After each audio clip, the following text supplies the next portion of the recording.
Are we looking at the traces of a forgotten episode in human history? I think so. I think that's what's going on here.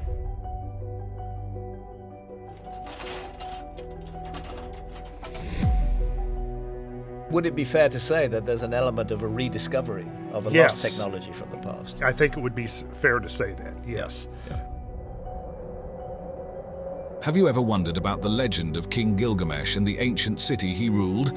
Let's dive into a time machine and head back to around 2700 BCE, right into the heart of Mesopotamian civilization, during what scholars call the early dynastic period. I would prefer to propose, and I have proposed, that what we're looking at is evidence of some kind of transfer of technology, that people came into that area who had other knowledge. This was an era when city-states were popping up all over Mesopotamia, marking some of the earliest complex societies in human history. And right there, in the thick of it, was Gilgamesh, a name that echoes through history not just as a king but as a figure of myth and epic tales. Gilgamesh's realm was none other than Uruk, a jewel among the Sumerian city-states, nestled in the fertile lands along the Euphrates River in what we now know as modern-day Iraq. This is a very neglected area of the world, as far as deep and ancient archaeology goes. Picture this, a bustling urban center alive with the hum of marketplaces, the grandeur of massive temple complexes, and the imposing presence of the legendary Uruk wall, said to be built by Gilgamesh himself. It's interesting that the patterns are geometrical. Someone made it, and it involved a very large amount of organized labor in order to make it. There had to be the will and the intent in order to do that. Uruk wasn't just any city. It was a beacon of culture, economy, and innovation, credited with many firsts in human civilization, including the invention of cuneiform writing. But what was life like under King Gilgamesh's rule? Imagine a leader who was more than just a man. He was a figure of divine significance, believed to be responsible for the welfare and prosperity of his people. Under his leadership, Uruk flourished, becoming a center for religious devotion, particularly for the worship of Inanna, a major deity in the Sumerian pantheon. Gilgamesh's Uruk was a city that represented the zenith of Sumerian engineering, architecture, and social organization, boasting a population that highlighted its status as one of the world's largest cities at the time. During his reign, Gilgamesh would have been the linchpin in the city's governance, overseeing administrative decisions, religious practices, and military campaigns to safeguard Uruk's interests. His leadership likely saw the construction of monumental projects that not only enhanced the city's splendor, but also its defenses, ensuring Uruk's prominence in the annals of ancient history. If we're only looking for a mere reflection of ourselves, we could overlook it completely. I think we're getting very close to rediscovering some of the things that our ancient ancestors were up to. Diving into the sands of time, the figure of King Gilgamesh stands as a fascinating blend of myth and reality, a character who has intrigued historians and archaeologists alike. While the line between the legendary and the historical is often blurred, there's a handful of archaeological breadcrumbs that lead us back to the possibility of Gilgamesh's actual existence in ancient Mesopotamian civilizations. First off, let's talk about the Sumerian king list. This isn't your average historical document. It's more like a mashup of history and mythology, listing rulers of Sumer and their reign lengths.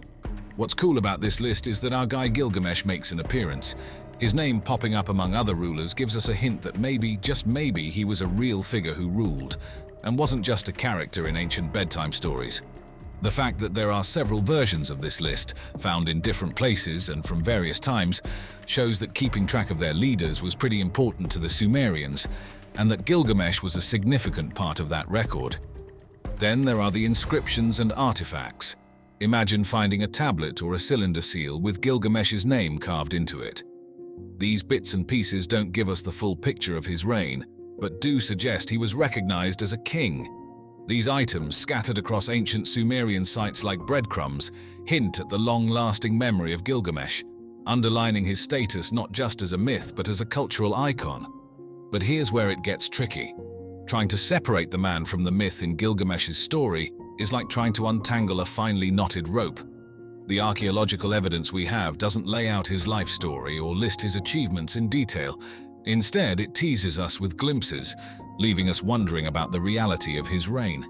This scarcity of clear-cut historical records makes Gilgamesh an enigmatic figure, shrouded in the mists of time.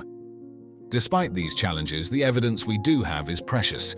It bridges the gap between legend and history, suggesting that Gilgamesh might have been more than just a character in an epic tale.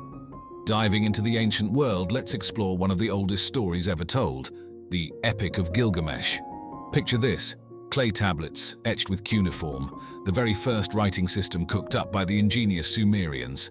This epic isn't just a tale, it's a journey back to the 3rd dynasty of Ur, around 2100 BCE, though its roots stretch back even further through earlier Sumerian poems about our hero Gilgamesh. The story of Gilgamesh came to light in the modern era thanks to 19th century archaeologists rummaging through the ruins of Nineveh's library. Imagine piecing together a jigsaw puzzle of ancient clay fragments, each piece a window into the epic's soul-stirring narrative. Sure, some parts are missing, lost to time, but what remains is a testament to human creativity and spirit. Now onto Gilgamesh himself. This guy was not your average ancient king. Described as 2/3 god and 1/3 human, he was a force to be reckoned with. His divine lineage gave him superhuman strength and courage, setting him leagues apart from mere mortals and even other mythical heroes. The epic's narrative is a roller coaster of adventures and quests, showcasing Gilgamesh's thirst for glory and eternal fame. Take his trek to the cedar forest to defeat Humbaba, for example. It's the stuff of legends, a clear display of his heroism. Yet, it's the death of his friend Enkidu that turns his world upside down, launching him on a quest for immortality and leading him to confront the harsh truth of human mortality. Speaking of Enkidu, his friendship with Gilgamesh is nothing short of transformative. Enkidu, created by the gods from the wild to temper Gilgamesh's arrogance, ends up becoming his soulmate. Their bond is a powerful narrative force, illustrating how deep connections can foster personal growth and lead to profound realizations about life and oneself. At its core, the Epic of Gilgamesh is rich with themes that resonate deeply with the human experience.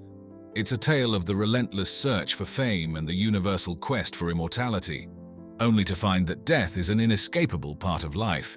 The story underscores the importance of friendship and how it shapes our journey towards understanding and accepting our humanity. In the whirlwind adventure that is the Epic of Gilgamesh, we're treated to some of the most captivating encounters between a mortal and the divine you'll find anywhere in ancient literature.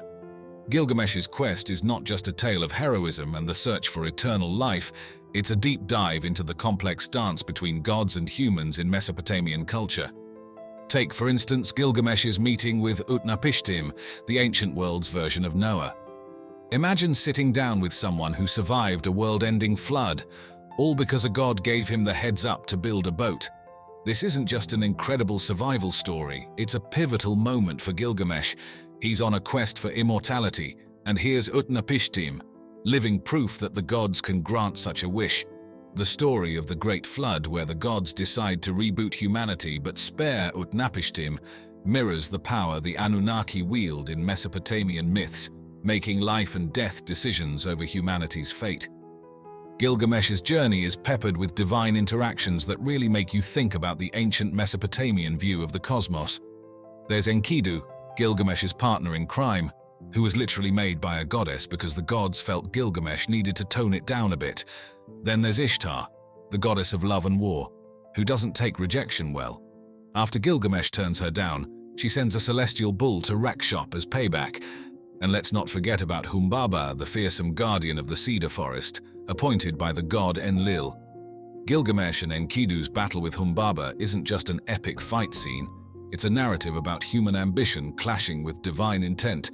Throughout his quests, Gilgamesh keeps in touch with the sun god Shamash, who's like a divine mentor, offering guidance and support. It's fascinating to see this godly figure taking an active interest in Gilgamesh's endeavors. Even Gilgamesh's mom, Ninsun, gets in on the divine action. Though she's more of a minor goddess, her interventions on her son's behalf highlight the intimate relationship between the gods and Gilgamesh, blurring the lines between the celestial and the terrestrial. Heading back into mesmerizing world of ancient Mesopotamia, and you'll encounter the Anunnaki, a group of deities whose stories weave through the heart of Sumerian and Akkadian mythology. These mythologies, among the oldest in human history, share a fascinating pantheon of gods, with the Anunnaki holding a special place. Interestingly, over time, some Anunnaki began to be associated with celestial bodies.